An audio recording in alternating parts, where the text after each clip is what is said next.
Assalamualaikum dan salam sejahtera. Selamat pagi, anda sedang menonton Awani Pagi Istimewa. Kami bawakan langsung bersiaran dari luar di Taman Seri Nanding Hulu Langat. Salah satu lokasi di negeri Selangor ini yang terjejas teruk akibat banjir. Bukan saja di lokasi ini, malah 8 negeri lain yang turut terkesan akibat bencana banjir minggu lalu. Bencana yang menuntut menyaksikan kita semua bersama-sama berganding bahu, masyarakat, pelbagai pihak berganding bahu untuk membantu mereka membina semula kehidupan. Ya, dan dengan membantu itu kita dapat lihat bagaimana kebersamaan rakyat Malaysia apabila bukan sahaja pihak persendirian tetapi swasta, badan-badan bukan kerajaan, malah ramai lagi pihak yang datang membantu untuk memastikan bahawa mangsa-mangsa banjir ini dapat juga kembali pulihkan semula kehidupan mereka untuk menjelang tahun 2021. Dan setakat ini yang kita tahu, bah besar kali ini Hakim merupakan yang paling buruk. Kerana apa? Kerana angka mangsa yang terkorban akibat banjir ini mencecah 47 mangsa secara keseluruhan di 8 buah negeri.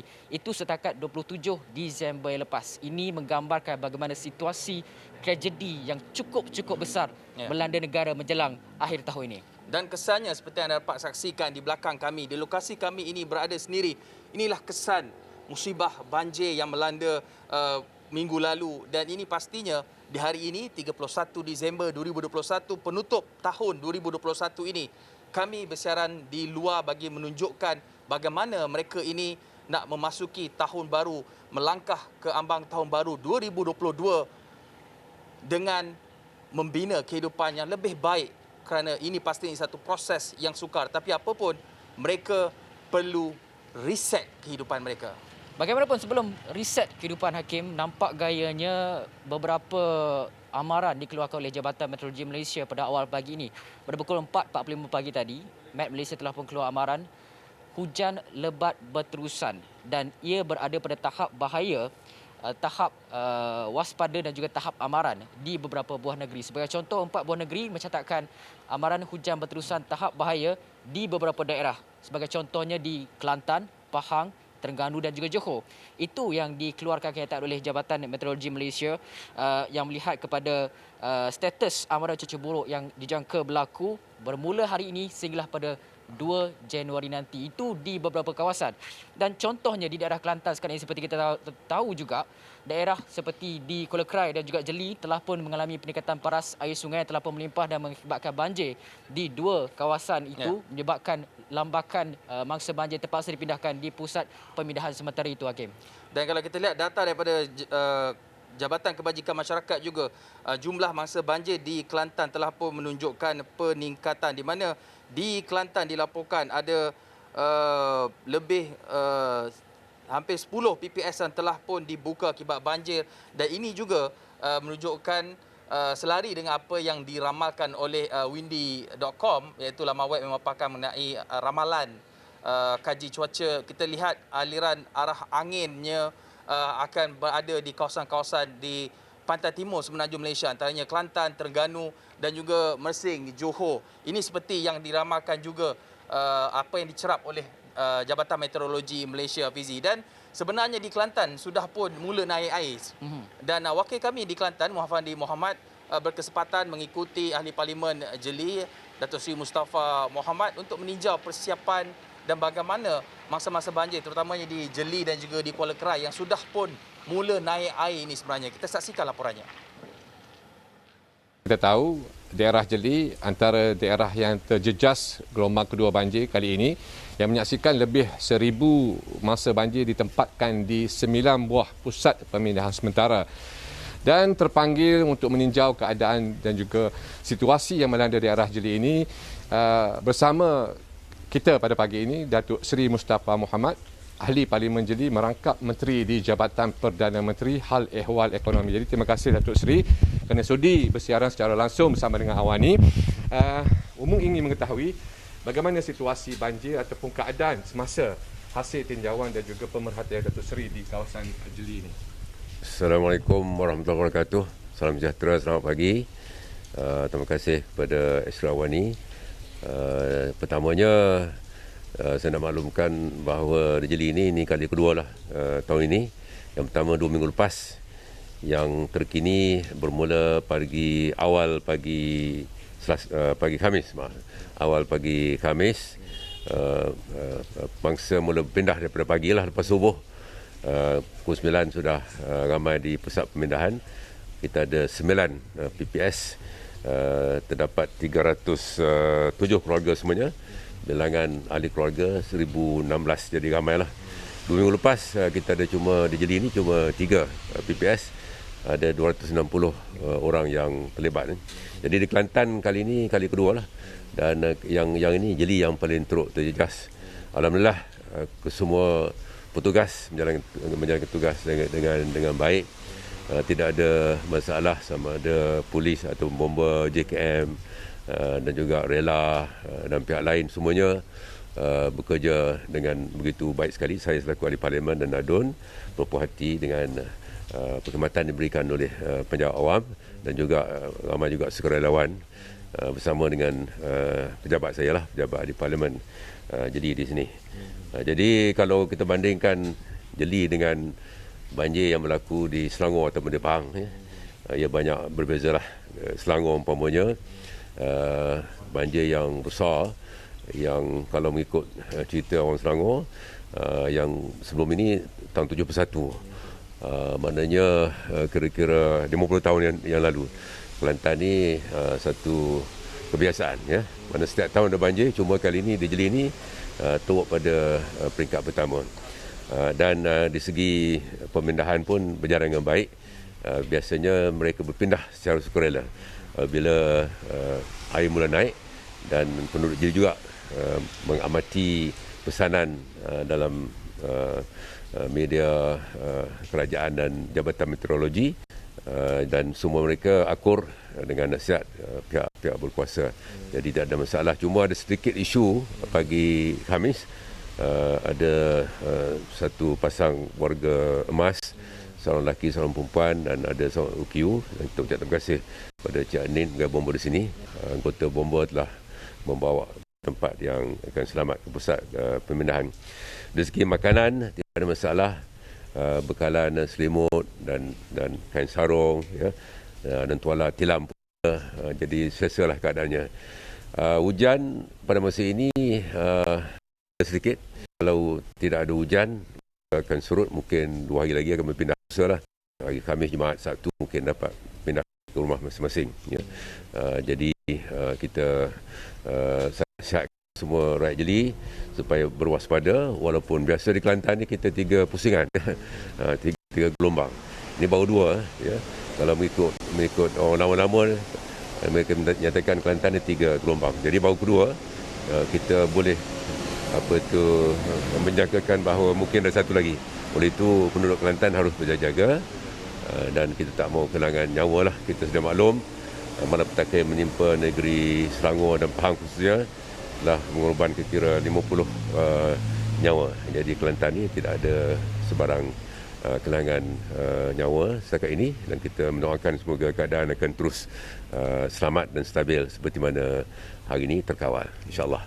Seperti yang Datuk maklumkan sebentar tadi, bahawasanya penduduk Jeli ini turut mengikuti perkembangan semasa berhubung dengan info dan juga maklumat yang dipaparkan sama ada melalui media sosial ataupun daripada laman web rasmi kerajaan.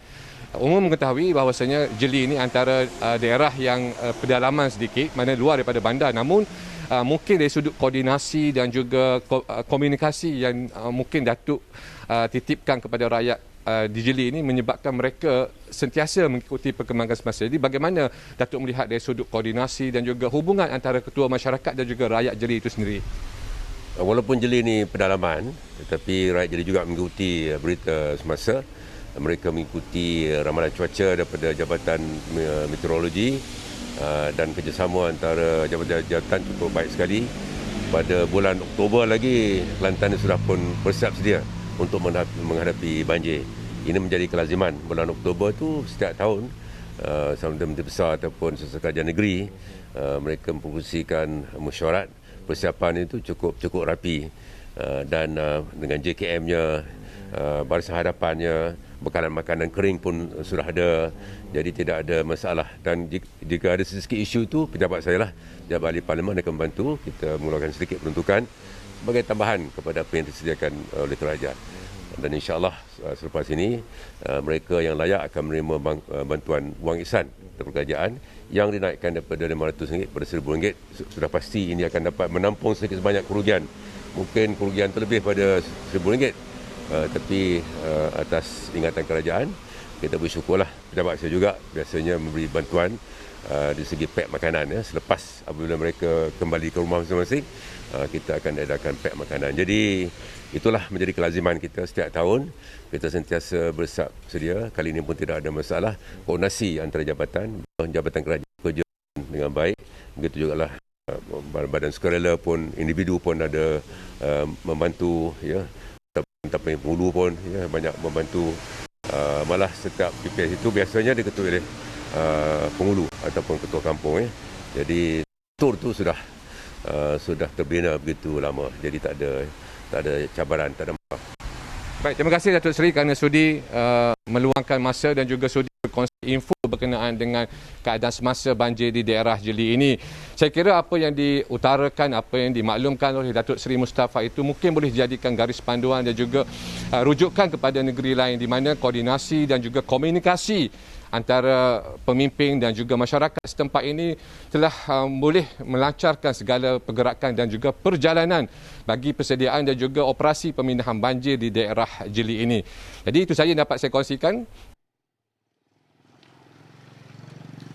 Baik, itu dia tadi bagaimana persiapan dan juga persediaan mangsa banjir di Kelantan, di Jeli khususnya. Tetapi hakikatnya di Lembah Kelang ini juga keadaannya tidaklah lebih baik daripada apa yang berlaku di tempat lain di seluruh kawasan yang di 8 negeri yang terjejas banjir, Hafizi. Sebagai contohnya, di belakang kami ini, anda dapat lihat dan juga saksikan lumpur setebal berapa inci dan masih lagi tebal sebenarnya. Dan bayangkan proses untuk pembersihannya dijangka ambil masa yang cukup lama. Dan ini adalah situasi yang anda akan dapat saksikan di kawasan-kawasan banjir yang telah pun ditenggelami air. Dan ini adalah rutin biasa. Sejak awal pagi tadi, daripada pukul 7 pagi tadi, kami dapat saksikan penduduk di kawasan ini sudah pun mula keluar daripada rumah dan mereka akan menjalankan proses pembersihan. Ini mungkin makan masa yang agak lama, Hakim. Mungkin dalam 3 minggu, sebulan. Sampai sebulan. Tetapi ini antara kawasan yang pernah dilawati oleh golongan kenamaan yang mungkin proses pembersihannya dipercepatkan. Hakikatnya di kawasan-kawasan lain di negeri yang paling teruk terjejas, contohnya di negeri Pahang, mangsa banjirnya pernah mencecah 60,000 penduduk di PPS. Proses pemulihan itu mungkin mengambil masa yang agak banyak. Dan itu akan kita bawakan selepas kita kembali daripada rehat ini.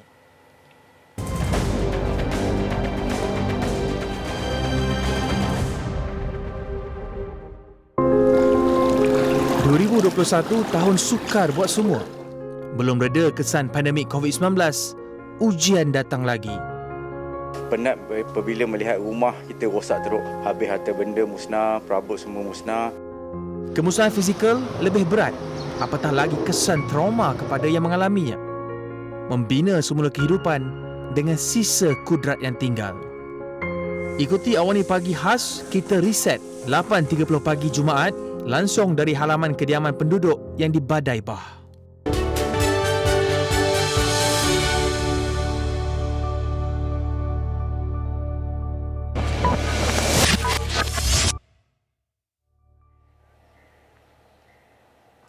Okey, baik. Selain daripada kami bersiaran daripada di Hulu Langan ini untuk bawakan perkembangan banjir, kawan kami, rakan tugas kami juga turut meninjau di kawasan Pahang, negeri yang paling terjejas teruk ketika bah besar ini melanda.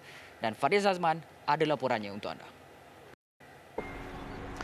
Baik, para penonton Nasional Awani, kami bawakan secara langsung ketika ini kami di Kampung Baru Sri Perdak, iaitu di Karak Bentong ini untuk memberi gambaran bagaimana kejadian bah yang besar yang berlaku pada Sabtu lalu.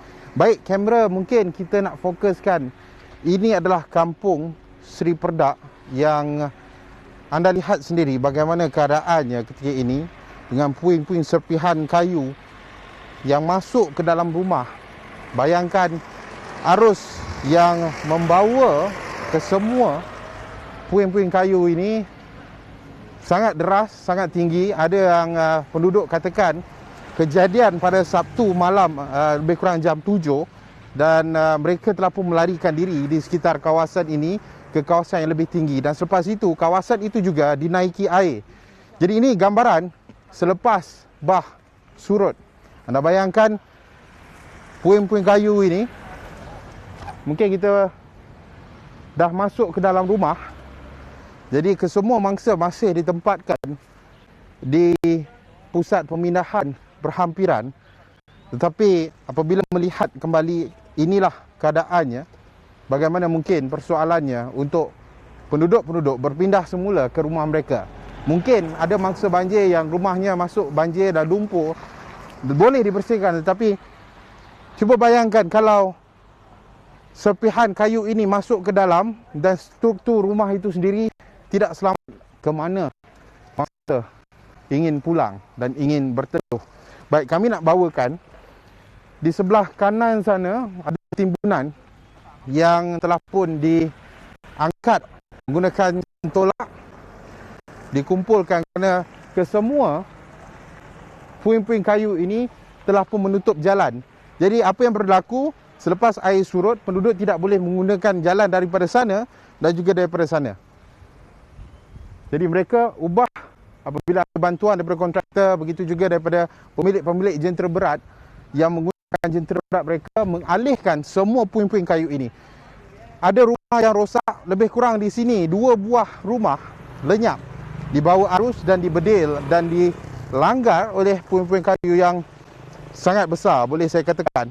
Dan kita nak melihat ke kawasan di hadapan ini, kerja-kerja pembersihan masih lagi dijalankan oleh penduduk, begitu juga ada NGO dibantu oleh pasukan bomba sukarela, ada polis dan sebagainya. Baik, kamera kita lihat di belakang itu. Agak terkejut kami sampai di sini. Bagaimana keadaannya kalau kesemua mangsa banjir penduduk di kawasan ini tidak berpindah ataupun lambat sedikit untuk melarikan diri. Besar balak ataupun kayu puing itu. Semua sedak-sedak kayu, serpihan kayu masuk ke dalam rumah. Dan ketika ini penduduk tidak boleh berbuat apa. Kalau ingin membersihkan, mungkin kerjanya mengambil masa yang sangat lama. Dan cuaca juga hujan. Baru saja selesai hujan, telah pun berhenti. Dan keadaan ketika ini mungkin, kemungkinan melihat kepada cuaca ketika ini mungkin akan hujan tidak lama lagi. Baik, kita nak bawakan lagi bagaimana keadaan. Sebentar tadi saya bertemu dengan ketua kampung. Ketua kampung maklumkan ketika kejadian itu, penduduk di belakang kampung ini mendengar deruman dan deruan yang sangat kuat. Ada beliau cuba gambarkan kepada kami seolah-olah harimau mengaum, seolah-olah bunyinya sangat kuat daripada belakang. Dan sungai itu di belakang kampung ini. Jadi itu mungkin bunyi banjir yang dikatakan seperti tsunami.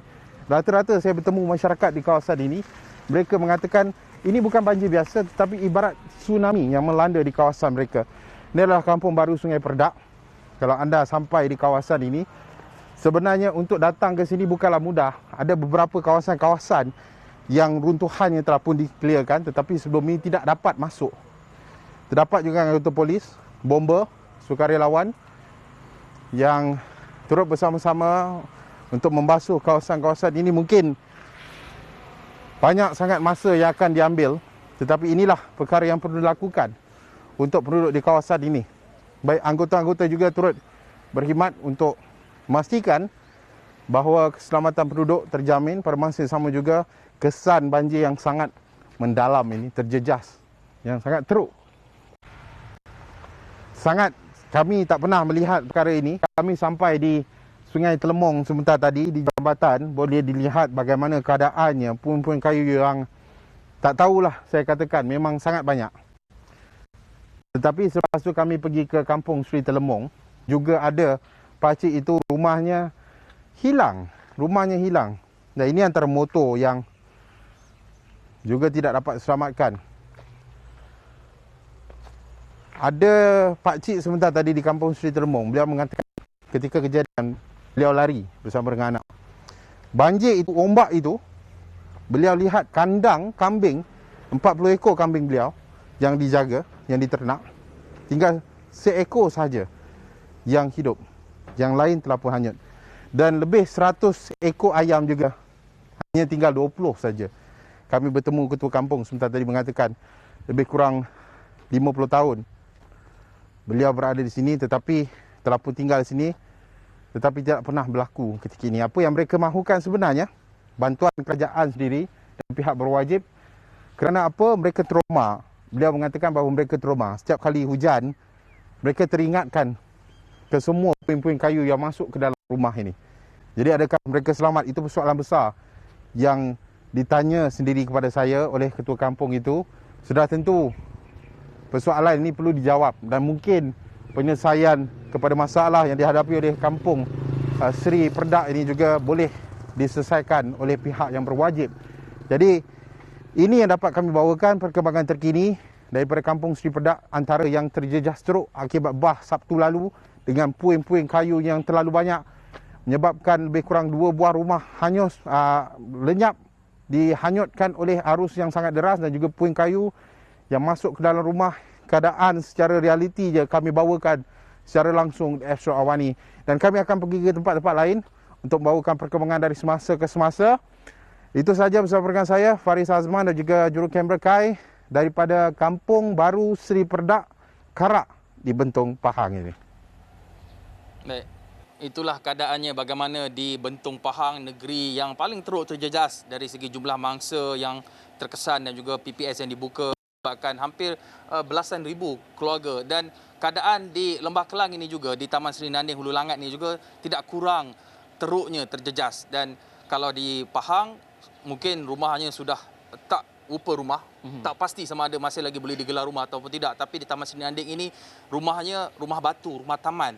Tapi peritnya untuk mereka membina semula kehidupan itu tidak mudah, Hafizi. Ya, dan peritnya kenapa? Kerana barang-barang yang ada dalam rumah itu telah pun sama sekali musnah, tak dapat diselamatkan. Yang hanya boleh diselamatkan cuma hanya beberapa barang, dan ramai juga yang menyatakan bahawa mereka telah pun tinggal sehelai sepinggang. Jadi ini menimbulkan persoalan berkaitan dengan bantuan yang diberikan oleh pihak kerajaan, RM1,000, voucher elektrik RM500 dan juga beberapa bantuan lain. Ini adalah peringkat pusat, dan peringkat negeri juga kita mungkin boleh jangkakan bantuan itu akan disampaikan.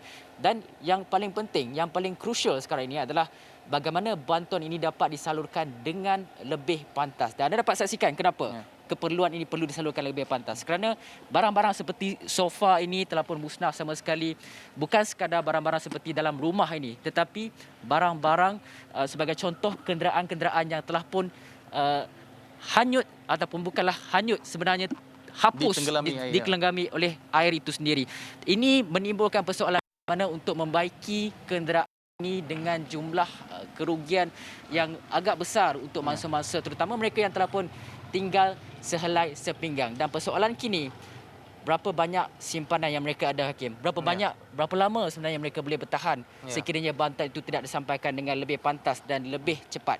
Dan kemusnahan ini bukan hanya fizikal yang dapat dilihat semata-mata, malah emosi juga cukup terganggu melihat rumah yang didiami selama ini musnah. Tidak ada apa yang dapat diselamatkan, hanya tinggal selai sepinggang. Dan ketika ini di Taman Seri Nanding ini, kita sedar bahawa pelbagai pihak turut serta berganding bahu menyingsing lengan turun ke ground zero di lokasi-lokasi dilanda bencana banjir ini untuk sama-sama membantu membina semula kehidupan yang lebih baik. Dan contohnya di Taman Seri Nanding di Hulu Langat ini, kita dapat saksikan bagaimana orang-orang awam, ada tadi yang kami sempat bertegur sapa menyatakan mereka ini daripada jabatan-jabatan kerajaan dan juga NGO telah tiba untuk membantu penduduk di sekitar ini bersama-sama membersihkan kediaman mereka. Cabarannya kena cepat. Ya. Dan satu lagi, Hakim, sebenarnya yang menjadi kegusaran orang awam adalah trauma yang mereka hadapi. Kehilangan harta benda itu satu trauma apabila tinggal selai sepinggang. Trauma ketika mana sekiranya berlaku hujan. Malah ada laporan-laporan yang dapat kita lihat, Hakim. Berlaku saja hujan, penduduk di kawasan berisiko banjir, mereka rasa bimbang. Nak tidur pun tak boleh apabila memikirkan hujan, sama ada air akan naik ataupun tidak. Jika kejadian ini berulang kali, bagaimana sebenarnya kehidupan mereka di kawasan-kawasan yang sememangnya berisiko banjir untuk duduk. Ini menimbulkan pelbagai persoalan bagaimana apa yang boleh kita lakukan sebenarnya untuk memastikan bahawa kawasan berisiko banjir ini dapat kita kurangkan impak kesan bencana alam itu. Dentuman petir ataupun ribut tidak lagi memberi rasa ataupun perasaan yang sama.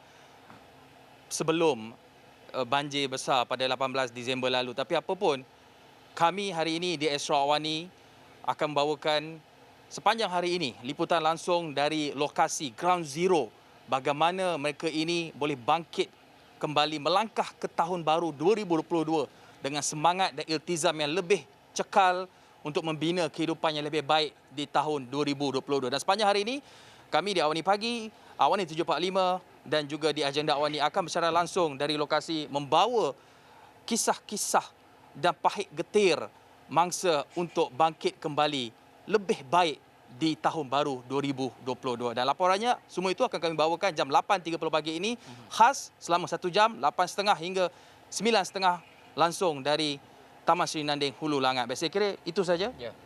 Sekian saja Awani Pagi, saya Hakim Rahman. Saya Fizal Zaman. Assalamualaikum. Salam sejahtera.